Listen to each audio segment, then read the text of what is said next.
Meu nome é Gabriel Newton, eu sou formado em comunicação social no curso da UEG e minha turma é de 2014, eu me formei em 2014.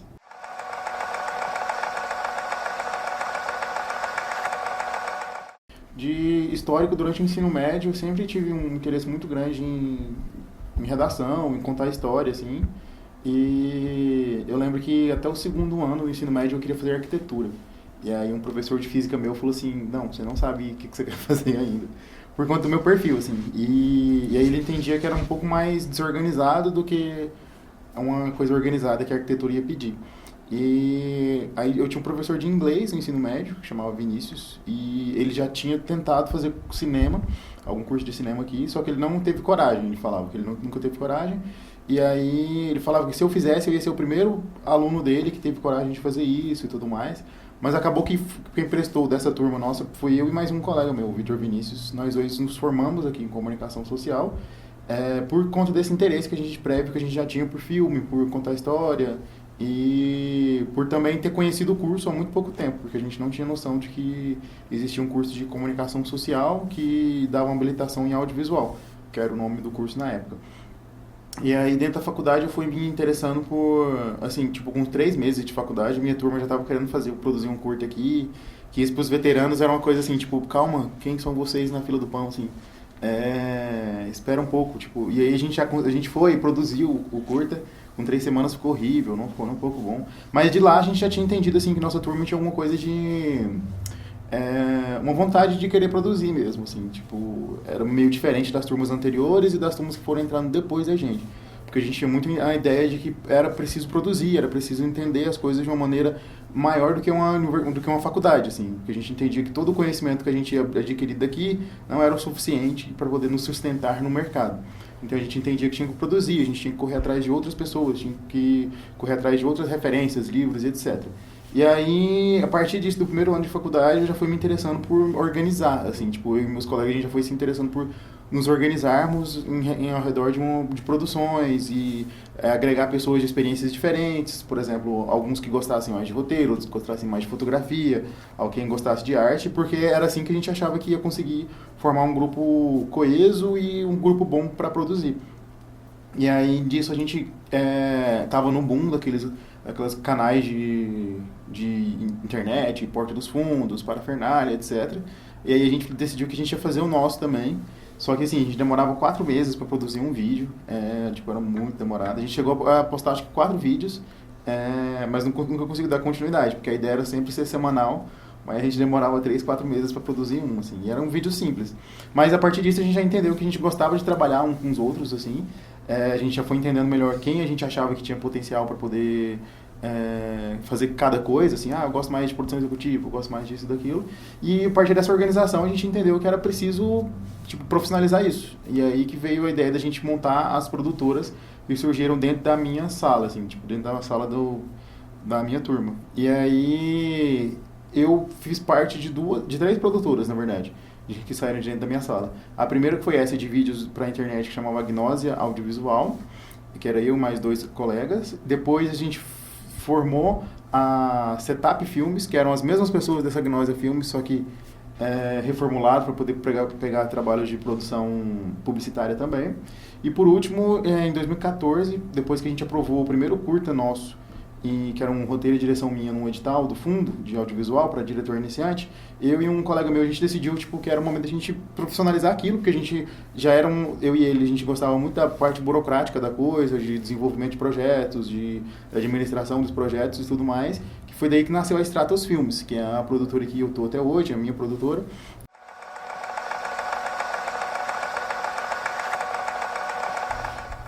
Dos curtas da Stratos, eu escrevi, acho que, assim, a gente tem 16 curtas aprovados em editais no currículo e 2 longas de documentário. Desses 16 curtas, eu acho que eu escrevi roteiro de 8. 8 desses curtas, e 6 deles eu dirigi. Então, 2 foram roteiros para outras pessoas e 6 eu dirigi, e os outros eram projetos que eu ficava mais na elaboração do projeto e tudo mais. Desses projetos meus, eu acredito que eu passo por um processo criativo que primeiro eu faço Primeiro, eu, tipo, observo o dia, assim, muito aquilo que as pessoas falam de da onde surgem as ideias, assim. Primeiro eu observo o dia, eu vejo alguma coisa interessante, ou então eu exagero alguma coisa, tipo, o Maria Mole, que é o primeiro curta que eu fiz aqui, que ganhou a amostra da UEG, inclusive, era uma história da minha mãe, que minha mãe falava que ela gostava muito de comprar Maria Mole quando era criança, e ela saía, tipo, ela andava, sei lá, 5 quilômetros para poder ir na mercearia e voltava só para poder comprar essa Maria Mole. E aí, a partir dessa história dela, eu exagerei essa história, tentando colocar, tipo, elementos de drama, elementos que eu achava que poderiam ficar interessantes audiovisualmente, assim. Então, cada processo é diferente, mas sempre começa com essa escolha da ideia, assim, tipo, o que vale a pena contar. Porque, às vezes, a gente confunde muito o que é uma história interessante e o que vai virar um filme interessante. Eu acho que o primeiro processo que eu tento fazer é tentar discernir essas duas coisas. E num segundo momento é estruturar nisso. Tipo, que não adianta muito você ter uma ideia super interessante para filme e isso não ser possível de se realizar. Então acho que o segundo filtro que eu coloco assim para as ideias é a possibilidade daquilo ser realizado. Assim, por exemplo, o Cavaleiros da Vergonha, que é um curta meu também, ele foi um processo muito demorado de produção, porque o roteiro aprovado na lei de incentivo ele era muito difícil de reproduzir com o dinheiro que tinha. Assim, tipo, não tinha capacidade financeira de produzir aquele curta. Então, acabou que virou um filtro dentro disso do que é possível, dentro do possível. Então, esse é meio que o segundo filtro que eu faço, que é a ideia, depois vem a possibilidade do que aquilo vai se realizar, e depois disso, eu acho que o filme, sim, se ele é possível de fazer, se eu acho que ele tem uma ideia interessante, eu apresento ele para as pessoas. Que eu acho que isso é muito importante fazer, que é, tipo, eu chego, conta a história para você, meio que, tipo, de supetão, só pra poder entender, porque as pessoas entendem muito de história. Tipo, tá todo mundo assistindo um monte de coisa de sempre, assim. E aí acaba que, tipo, o que você acha de um filme que é assim, assim, assado?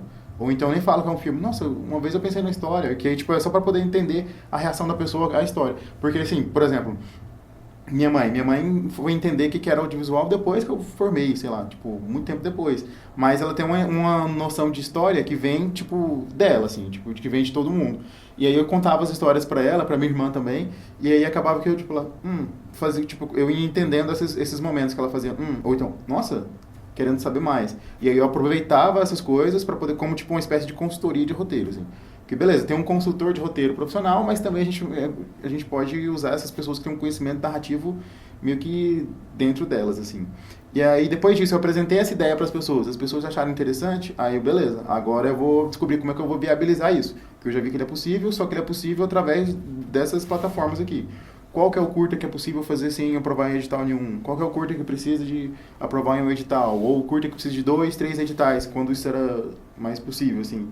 E aí, então, tipo, já vem, tipo assim, eu já tô com a ideia mais estruturada, o roteiro escrito, que é a primeira coisa que eu faço, na verdade, assim, é deixar o roteiro escrito. Porque, acho que mas isso é muito pessoal, assim, porque eu gosto do documento do roteiro existir. Mesmo que eu vá contar a história para as pessoas só, tipo, falar sobre aquela história. E aí, vem pra essa parte que era onde entrava o meu sócio, que era o Mikael, tipo, que foi o sócio que durou mais tempo na Stratos Filmes, que eu conversava com ele sobre a viabilidade daquilo. Ele falava, a Lei Goiás não aprova esse tipo de curta, porque olha o histórico deles. E a gente ia analisar os dois juntos o histórico da Lei Goiás, ver o que eles tipo, já tinham aprovado, das listinhas e do que a gente sabia do mercado. E aí a gente fazia esse planejamento, assim, que era sempre muito mais intuitivo do que... Assim, não tinha um documento de planejamento. A gente tipo assim, isso aqui é para a lei municipal, vamos tentar inscrever na lei municipal. Ou isso aqui é fundo, só o fundo vai poder fazer esse curto. E aí a gente saía inscrevendo os projetos quando tinha que inscrever ou fazia eles de maneira independente quando a gente achava que era possível. Porque nem sempre é possível, assim. A gente tem que entender que, por exemplo, algumas pessoas trabalham só com isso. Então isso demanda tempo. Então aquela pessoa não vai poder ficar trabalhando com você de graça o tempo todo. E aí, pessoalmente, eu queria que acabasse aí meu processo criativo. Só que assim, acaba que eu fico muito incerto, principalmente por acumular as funções de direção e roteiro. Então, o roteiro ele muda diversas vezes durante o processo, assim. Depois de tudo isso que eu falei, o roteiro ainda continua mudando, eu continuo adaptando ele a outras coisas. Esse, por exemplo, do Cavaleiros da Vergonha foi um roteiro que, tipo, ele mudou de versão, assim. Não foi só de versão, eu falo... Era um filme que se passava só num teatro, depois era um filme que se passava só numa casa, depois era um filme pós-apocalíptico, que foi o que ficou, que só tinha externo, assim. E aí, isso não é saudável, acho que nem um pouco saudável. Eu acho que é mais interessante investir numa ideia, porque, tipo assim, a gente está aprendendo de todo jeito. Então é mais interessante investir numa ideia do que achar que ela é a última ideia do mundo que você vai produzir.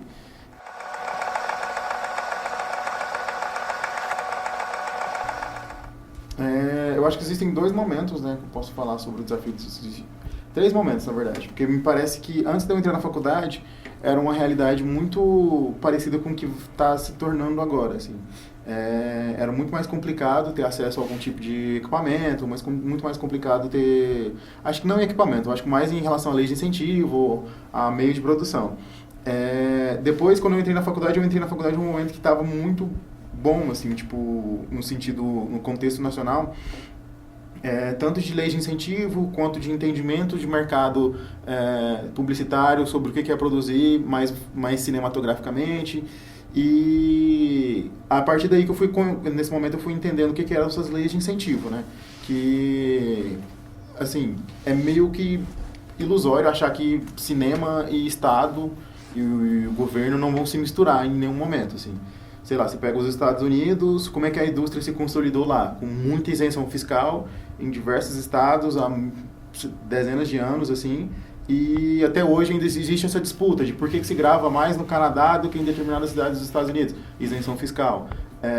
Porque, tipo, os governos entendem que levar uma produção para lá movimenta o mercado. Então, por isso que eles disputam essa isenção fiscal dando para esses projetos, ou então, às vezes, até, dependendo do projeto, tem, tipo, investimento de governo nisso e tal. E aí, então assim, é meio que uma ilusão achar que tipo, o mercado privado vai sustentar o audiovisual em algum lugar do mundo. Isso não existe, tipo, o Estado é necessário para poder consolidar essa indústria. E quando eu entrei na faculdade, estava, tipo, funcionando muito bem, assim, tipo, estava funcionando pela primeira vez, do que eu entendia das pessoas que vinham depois da década de 90 produzindo até 2010, assim, a partir de 2010 para frente, foi um momento que as leis de incentivo começaram a funcionar, as pessoas começaram a poder captar esses projetos, e foi um momento bom, foi um momento onde teve, que a partir daí começou a ter projetos de longa-metragem de Goiás em salas de cinema. Às vezes eram documentários, depois começaram a surgir ficções.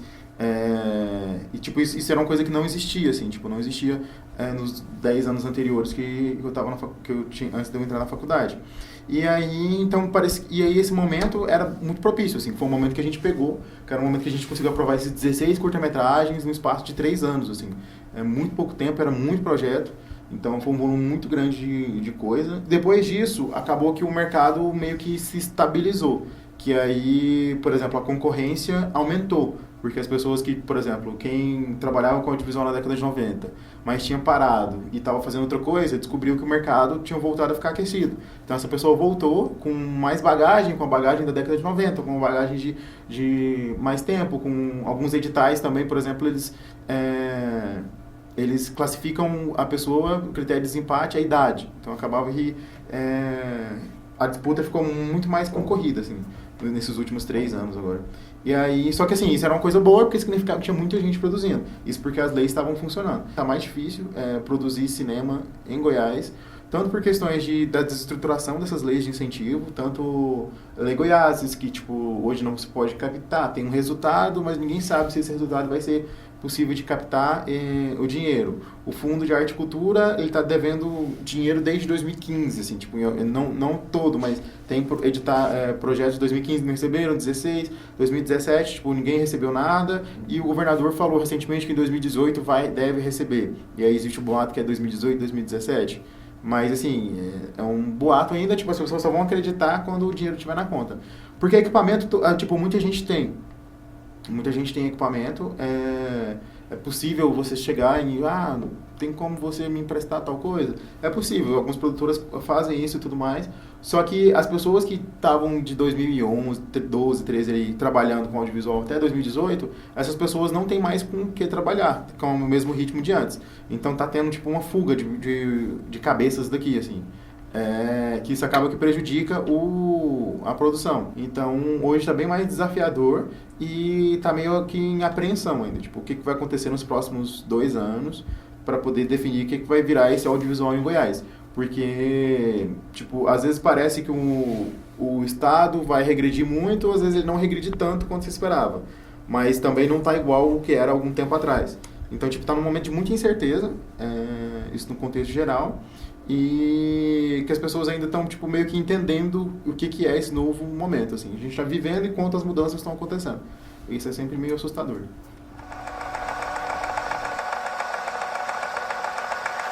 O primeiro filme que eu fiz foi um Maria Mole, que eu fiz roteiro, direção, câmera, produção, fiz um monte de coisa, assim, porque era necessário. Ele teve, tipo, 3 minutos de duração, ele ganhou uma amostra da UEG aqui e entrou em alguns outros festivais, Festival de Faina, mais daqui do Centro-Oeste. É um filme de 3 minutos, então acaba que não tem tanta distribuição. Depois eu fiz o Horizontes, que é um filme de 8 minutos de duração, que eu fiz roteiro e direção, que tipo, também rodou em alguns festivais. Eu acho que foi pro Festival de Anápolis, Festival de Faina, foi também para um festival em Alagoas, que eu ganhei passagem para lá, achei incrível, hospedagem, que legal. A gente finalizou em 2015, né? Depois eu fiz um Garoto Chamado Suzy, que foi um filme que eu fiz roteiro com mais 3 pessoas. Foi um filme que eu entrei depois, na verdade. Tipo, ele era dirigido por 2 pessoas, aí uma saiu, eu entrei e mexi no roteiro junto com eles, assim. Então eram 4 roteiristas e 2 diretores. É um filme de 21 minutos, que também rodou alguns festivais, não tantos quanto a gente queria, assim, mas é um faroeste meio western, assim, tal. Depois do Suzy eu fiz o Me Balance Suavemente, Me Balance Agora, que é um filme de 18 minutos, que ainda está tipo, meio que em distribuição, entrou em alguns festivais, um ou outro, que eu fiz roteiro e direção também. Aí o Cavaleiros da Vergonha, que é um filme que ainda não entrou em distribuição, que é um filme pós-apocalíptico de 17 minutos, que eu fiz roteiro e direção também. Depois o Wolfish, ou Meio de Acabar Cerveja, que é um filme de 13 minutos, na verdade, que é do edital do Mink, então tipo, ele tinha que ficar com exatos 13 minutos. É um filme de ficção que eu fiz roteiro e direção também. E aí eu fiz algumas assistências de direção para outros projetos, igual Ela Sou Garcia Maria, do Victor Vinícius, Intocável, do Matheus Medeiros, Viúva Negra, que eu fiz o roteiro também do Viúva Negra, eu fiz assistente de direção e roteiro, que é da Vanessa Gouveia. Um filme do Getúlio também, Enquanto a Família Dorme, acho que ele ganhou a amostra da BD no FICA.